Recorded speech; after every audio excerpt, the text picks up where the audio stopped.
Just going back to where you came up, where you were brought up. Can you tell us a bit of what kind of sports were you into? I was a jack of all trades, a master of none when I was young. Played football with Leeds United and Confi Celtic.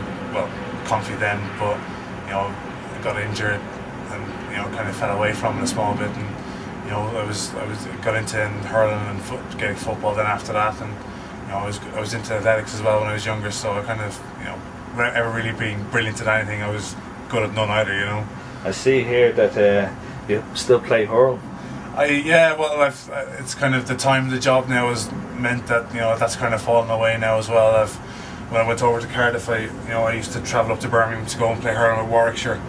They were playing in the Nicky Racket Cup at the time, and it was with everything, kind of the price of petrol and all the rest of it, and the time taken in the car. It was a 2-hour drive. It was a 4-hour round trip, so that eventually kind of fell by the wayside as well. I play football now. I play Saturday and Sunday League back in Cardiff, so that's the Northern Old Boys. Cardiff Northern Old Boys, yeah. It's only a Cardiff District League, mind. It's all I can, it's all I really can commit to during the week is kind of your parks football, more or less, And who's Olga? Listen, we won't really talk about that. Because, it was supposed to be a funny thing on a website. She was my inflatable girlfriend. That everyone laughs about that. The less said about that now, the better. To be honest. No, but my mail order bride. We'll move on. Tell me, what's the connection between your degree in history, German, and sports? I had when I was going through school, I had this. I had great delusions to think that I was, because I was decent at, I was alright at football, I was alright at hurling, that I'd like a career in that in some facet, in some shape or form, And when I was looking through the list of CAO options, I saw sports science, I saw physiotherapy, I saw PE teaching as ways to kind of almost stay in sport, and my leaving wasn't anywhere near good enough at the time, so I ended up, I put my arts degree down as more of a kind of like just in case I don't get anything else, which is ironically enough exactly what I got. So I went to Maynooth, played inter-varsity football, inter-varsity hurling while I was there,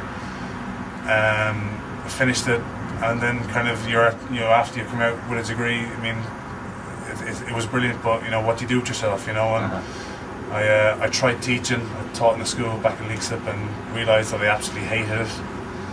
And I was working in Smiths in town for a year. Then after I took a year out, and I was sat on the train one morning. And what year was this? This was 2001. I was sat on a train one morning, and I looked around, and I thought to myself, well, everyone here has sat on the same spot in the same train every morning for the last 8 or 9 years. And I thought, I definitely don't want that. So that motivated me just to kind of almost see what I can do. I reapplied to the CAO, and the arts degree stood to me because I was able to get more or less any course that I wanted. So I went down and did sports science in Limerick. For no other reason that it took 4 years longer than I thought it would. Yeah. I ended up there. Fabulous facilities down there. Brilliant, absolutely. It's got better since we've left. And they still have the I think the Kennedy Cup is down there this year as well, the under 13. So they still host that, and because they have obviously the on-campus accommodation, so it's and they have the various coaching centres down there as well, and they have the NCTCs down there as well. So they attract all of the Irish athletes because of the facilities they have, and they have full-size track, and they have 3 hurling pitches and 2 soccer pitches. So And where did you get the connection for Cardiff City? How did that come about?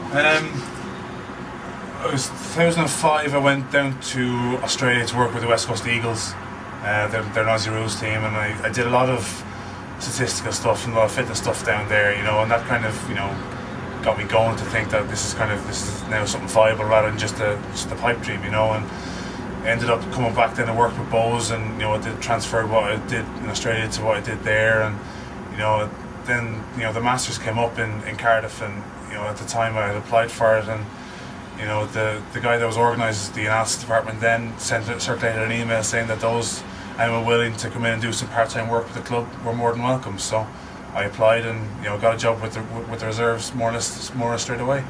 And you progressed from there. Progress from there, you know. I did a year with the reserves, you know, which was brilliant because, you know, they had Kevin Campbell was at Cardiff at that stage. He was coming to the tail end of his career.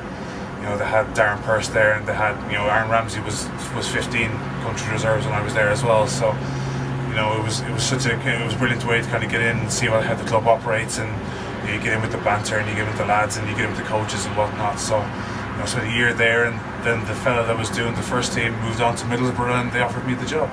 And tell me, you mentioned the likes of Aaron Ramsey and Kevin Campbell. Would those players at that age have stood out amongst the rest? Would you have predicted that they would go far in the... Yeah, Rambo was always going to come through regardless of what age group, like what club he was at. You know, he had grown into his adult body pretty quickly, you know, and he'd a cracking first touch. And, you know, you should probably go on YouTube and YouTube the goal he scored against who did he play? He played Yeovil out in Barry. He scored a left-footer volley from about 30 yards out, which he then backed up then about a year later against England when they played him at White Hart Lane. You know, he did the exact same, and, you know, it was brilliant for us when Rambo came through because he was such an immense talent, you know, and he was brilliant for us when he was there. And, you know, we were sorry to see him leave for Arsenal, but, you know, you don't turn down the chance to work with one of the best teams in the country, you know. So, you know, we're sorry he left, but glad that we had him back on loan. That after he came back from his leg break, that we had him again, you know. Yeah, very good, very good. And to be fair to Rambo, he's probably the biggest name that we've had come through. You know, Chrissy Gunter ended up at Tottenham Hotspur after he left us, and, you know, Joe Ledley is obviously now at Celtic. He played 200 games for us, so we've a good track record bringing kids through, and, you know, the current batch is no different. You know, we have John Meads is in our squad, and Aaron Wildig is up with Hamilton in the SPL, is on loan, and, you know, and it's brilliant for the kids that, you know, that we have the luxury to be able to bring kids through and propagate our youth team, you know.